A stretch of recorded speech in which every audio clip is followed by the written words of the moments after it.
네, 오늘 우리에게 주시는 말씀은 히브리서 7장 1절부터 28절 말씀입니다.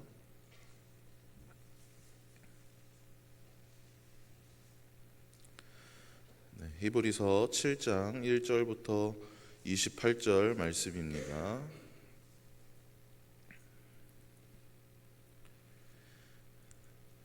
네, 우리 한 절씩 저와 한 절씩 교독하도록 하겠습니다. 이 멜기세덱은 살렘 왕이요 지극히 높으신 하나님의 제사장이라. 여러 왕을 쳐서 죽이고 돌아오는 아브라함을 만나 복을 빈 자라.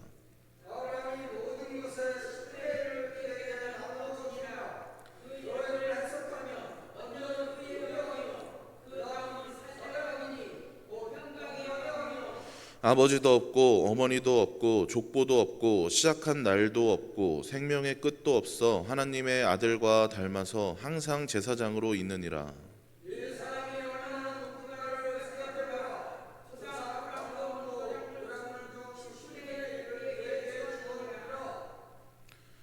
레위의 아들들 가운데 제사장의 직분을 받은 자들은 율법을 따라 아브라함의 허리에서 난 자라도 자기 형제인 백성에게서 10분의 1을 취하라는 명령을 받았으나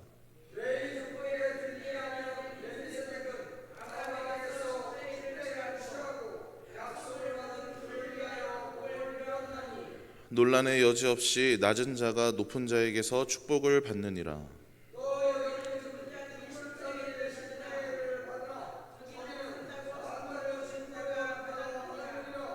또한 10분의 1을 받는 레위도 아브라함으로 말미암아 10분의 1을 바쳤다고 할 수 있나니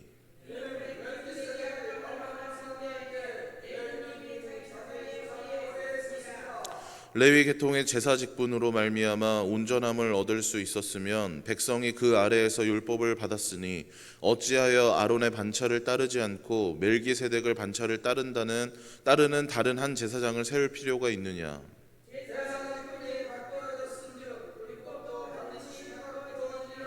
이것은 한 사람도 제단 일을 받들지 않는 다른 지파에 속한 자를 가리켜 말한 것이라.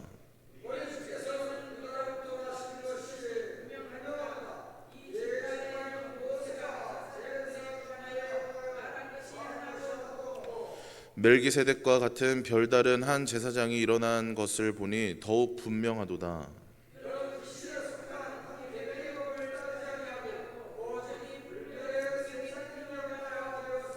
증언하기를 내가 영원히 멜기세덱의 반차를 따르는 제사장이라 하였도다.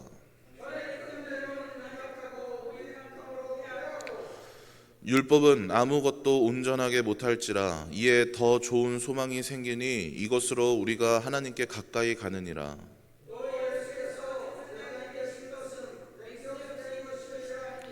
그들은 맹세 없이 제사장이 되었으되 오직 예수는 자기에게 말씀하신 이로 말미암아 맹세로 되신 것이라. 주께서 맹세하시고 뉘우치지 아니하시리니 내가 영원히 제사장이라 하셨도다.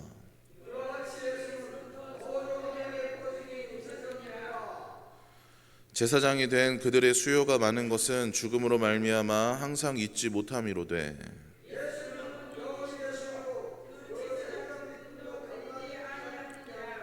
그러므로 자기를 힘입어 하나님께 나아가는 자들을 온전히 구원하실 수 있으니 이는 그가 항상 살아계셔서 그들을 위하여 간구하심이라.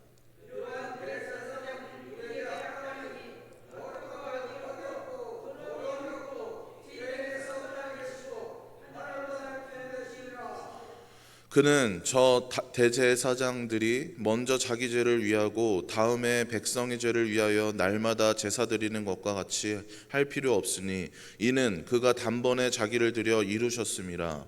율법은 약점을 가진 사람들을 제사장으로 세웠거니와 율법 후에 하신 맹세의 말씀은 영원히 온전하게 되신 아들을 세우셨느니라. 아멘. 네. 확실히 담임 목사님이 안 계신 티가 나죠. 네, 좀 원활하지 않더라도 양해해 주시고 저를 위해서 그리고 목사님 두 분을 위해서 우리 기도해 주시기 바랍니다.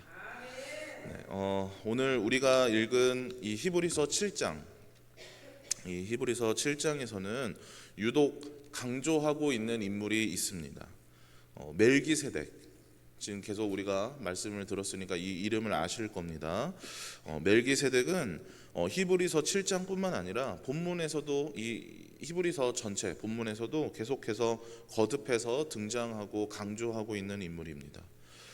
히브리서 이 7장의 전체적인 내용을 보면요, 그렇게 멜기세덱을 이렇게 강조하고 그의 우월성을 강조하며 멜기세덱의 반차를 따르는 예수 그리스도가 얼마나 우월한지, 얼마나 탁월한지를 보여주고 있습니다.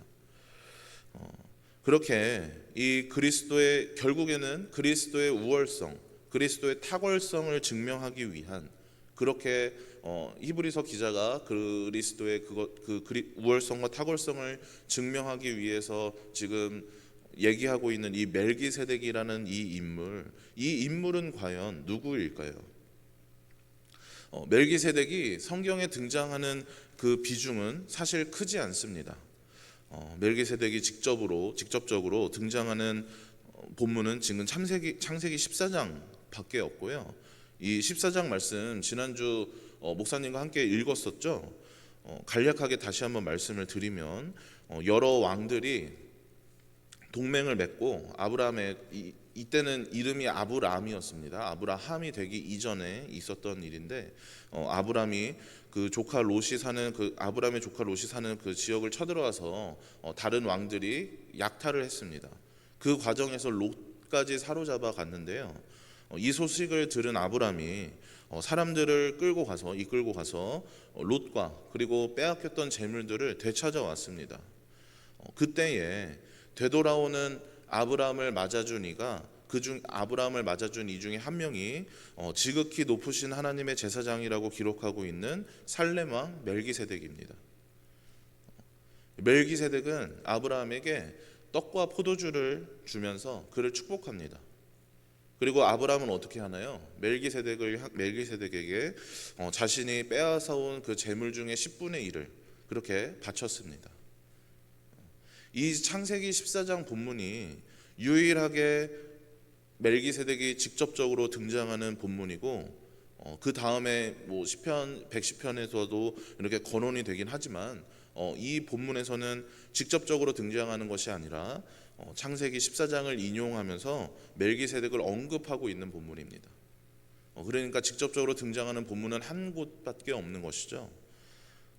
이처럼 이 멜기세덱이라는 이 자가 누구기에, 그는 성경에서 차지하는 비중이 극히 적음에도 히브리서 기자가 이렇게 멜기세덱의 반차를 따르는 대제사장이라고 이렇게 중요한 인물로서 이렇게 소개를 하고 있는 것일까요? 그에 대한 정보는 우리는 많지 않습니다. 말씀드렸던 것처럼 그에 대해서 설명하는 구절도 많지 않고요. 그에 대한 족보도, 그가 어디 민족인지도 우리는 알 수 없습니다. 오늘 지금 본문 3절에서 우리가 본 대로, 그렇게 본문 3절이 얘기하는 대로 아버지도 어머니도, 그래서 족보도 알 수 없고 잠깐 등장했다가 그 이후에는 나타나지 않습니다. 다만 성경이 기록하고 있는 그에 대한 정보는 그가 살렘 왕이라는 것, 그리고 지극히 높으신 하나님의 제사장이라는 것, 그런 그가 아브라함을 축복했고, 우리 방금 말씀드렸던 것처럼 아브라함을 축복했고 아브라함이 그에게 10분의 1, 그 11조를 바쳤다는 것, 이것이 우리가 알 수 있는 정보의 전부입니다. 그래서 혹자는 이 멜기세덱이 과연 역사의 인물인가, 실존했던 인물인가 라는 질문을 하기도 합니다. 멜기세덱이라는 이 이름의 뜻이 의의 왕이라는 뜻이거든요. 그 원어로 의의 왕이라는 뜻인데, 그래서 더욱 이게 어떤 상징적인 인물이 아니냐 그렇게 주장을 하기도 합니다. 하지만 그것은 중요하지 않습니다. 멜기세덱이 역사적으로 실존했던 인물이건 아니면 어떤 상징적인 인물이건 지금 히브리서의 기자가 전달하고 있는, 그래서 우리가 이해하고 알아야 하는 그 내용에 대해서는 그가 실존 인물인지 아닌지 그것은 전혀 중요하지 않습니다. 다만 어려운 것은요, 우리가 이 멜기세덱이 익숙하지 않기 때문입니다. 이 인물이 멜기세덱이 우리가 익숙하지 않기 때문에 본문의 말씀을 이해하는데 그런 어려움과 그런 난관이 있는 것이죠. 하지만 엄밀히 또 따지고 들어가다 보면 이 또한 중요하지 않습니다. 왜냐하면 익숙하지 않은 것은 우리의 문제이기 때문이죠. 우리에게는 이 인물이 익숙하지 않지만 히브리서 기자가 기록했던, 그리고 당시에 이 히브리서를 처음 받아봤던 그 수신자들에게는 멜기세덱이 익숙한 인물이었습니다. 마치 우리가 단군 할아버지 하면은 우리가 그 단군 할아버지에 대해서는 잘 모르긴 하지만 바로 떠오르는 것은 민족의 시작, 그런 시작을 상징하는 그런 존재로 우리가 익숙하게 받아들이잖아요. 그런 것처럼 멜기세덱이 저들에게는 익숙한 인물이었던 것이죠. 다들 아시다시피 히브리서는 유대교에서 이렇게 기독교로 개종한 이렇게 개종한 유대인들을 대상으로 기록했습니다. 저들은 당시에 많은 어려움을 겪고 있었는데요. 특히나 경제적인 어려움을 겪고 있었습니다. 당시 그들을 지배했던, 그 지역 일대를 지배했던 로마의 종교적인 탄압 때문에 그래서 경제적인 어려움이 있었는데 그 종교적인 탄압으로, 그 영향으로 인해서 사회적으로도 배척을 당한 겁니다. 그것이 이제 경제적인 고립으로 이어지고 그로 인해서 생활고에 시달리며 삶의 근간이 흔들리게 되었습니다. 하지만 그의 반면에 그들이 이전에 믿고 있던 그 유대교, 이전에 따르고 있던 유대교는 아무런 제재를 받지 않았던 겁니다. 그래서 더욱 흔들렸던 겁니다. 유대인 그리스도인들이 유대교에서 기독교로 개종함으로 인해서 이렇게 삶의 근간이 흔들리게 되니 그들의 믿음까지도 흔들렸던 것이죠. 처음 예수 그리스도를 영접했던 그 처음의 마음, 그것을 잃어버리게 된 것입니다. 히브리서 기자는 지금 그렇게 갈등하고 흔들리는 그 유대인 그리스도인들을 설득하고 있습니다. 그렇게 설득해야만 했습니다. 우리가 왜 유대교를 따르는 것이 아니라 이렇게 기독교를, 예수 그리스도를 그리스도인이 된 것인지를, 왜 율법이 아니라 예수 그리스도인지를, 그분을 믿어야 하는지를 설득해야만 했습니다. 그래서 아론의 반차를 따르는 그 레위 지파의 제사장들보다 그들에게 그 제사를 진행했던, 당시 제사를 진행했던 그 레위 지파의 제사장보다 멜기세덱의 반차를 따르는 영원한 제사장이신 그리스도가 더욱 우월함을 말하고 있는 것이죠. 율법이 정한 제사장은 레위 지파에서도 아론의 후손들입니다. 그렇다면 아론의 조상, 레위의 조상이 누구입니까? 아브라함이죠. 아브라함은 저들의 조상일 뿐만 아니라 이 유대교에 있어서 핵심의 인물이기도 하고 이스라엘 민족의 아버지이기도 했습니다. 또 약속과 언약의 상징이기도 하죠. 저들은 저들의 그 신앙의 뿌리를 아브라함으로부터 이렇게 발견하고 하나님과의 언약을 그렇게 확인했습니다. 오늘 본문은 그런 아브라함에게조차도 멜기세덱이 더 우위에 있다고 말하고 있습니다. 4절 말씀에 이 사람이 얼마나 높은가를 생각해 보라. 조상 아브라함도 노량물 중 10분의 1을 그에게 주었느니라 하면서 아브라함보다 더 우위에 있다고 얘기하고 있습니다. 그리고 이어지는 5절과 7절 말씀, 우리 5절에서 7절 말씀 한번 같이 읽어보겠습니다. 5, 6, 7절 시작.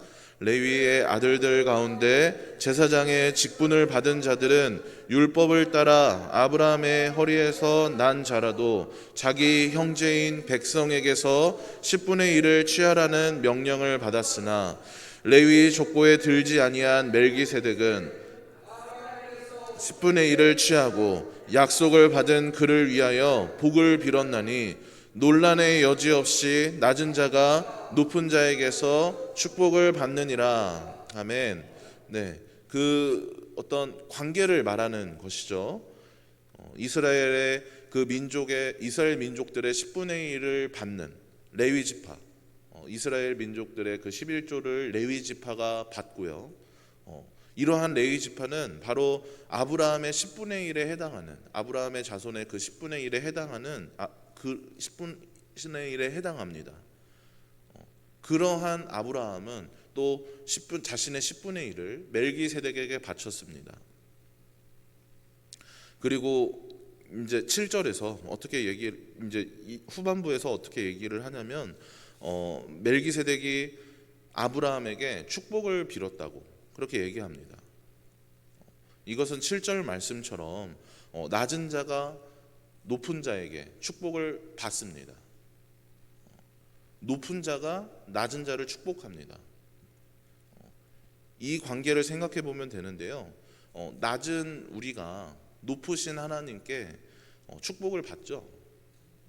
우리가 어떤 건방지게 높으신 하나님을 축복하거나 하지 않지 않습니까? 우리는 그저 그분의 긍휼을 구하며 그분이 우리에게 축복해 주시기를 바라며 우리의 마음을 드리고 우리의 정성을 드립니다. 축복을 주는 것은 높은 이가 낮은 이에게 그렇게 주는 것입니다. 아브라함을 축복한 멜기세덱이 이렇게 아브라함보다 더 우위에 있음을 말하고, 더불어서 아브라함의 자손인 레위와 아론보다 자연스럽게 멜기세덱이 더 우위에 있다는 것을 말하는 것이죠. 그렇기 때문에 비록 멜기세덱이 레위 지파의 제사장이 그렇게 아론 계열의 제사장이 아닐지라도 그들보다 더 우월함을 얘기하고 있는 것입니다.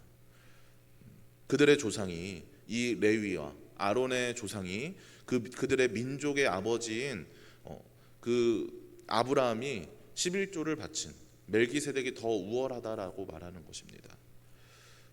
그리고 그리스도께서 바로 이 멜기세덱의 계열, 이 멜기세덱의 반차를 따르는 가장 우월한 제사장이라고, 영원한 대제사장이라고 이렇게 말하고 있습니다. 그리고 이러한 멜기세덱은 구약에서 그리스도를 나타내는 그리스도의 모형으로서도 볼 수가 있습니다.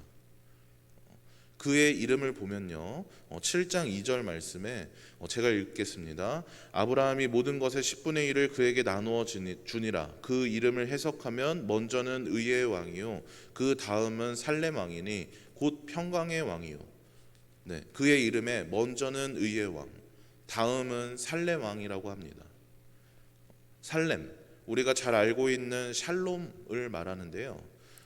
먼저 의의 왕이라는 이 말 무엇일까요?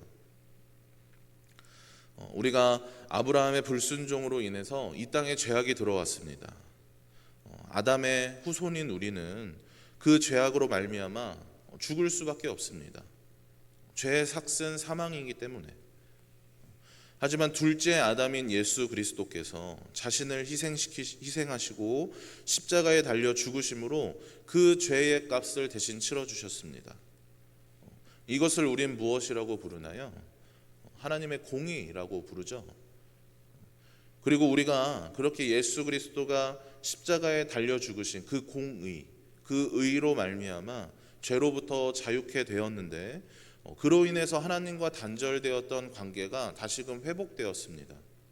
이것이 바로 샬롬입니다. 의의 왕, 공의가 이루어지고 이어서 샬롬, 참된 평안이 이루어집니다.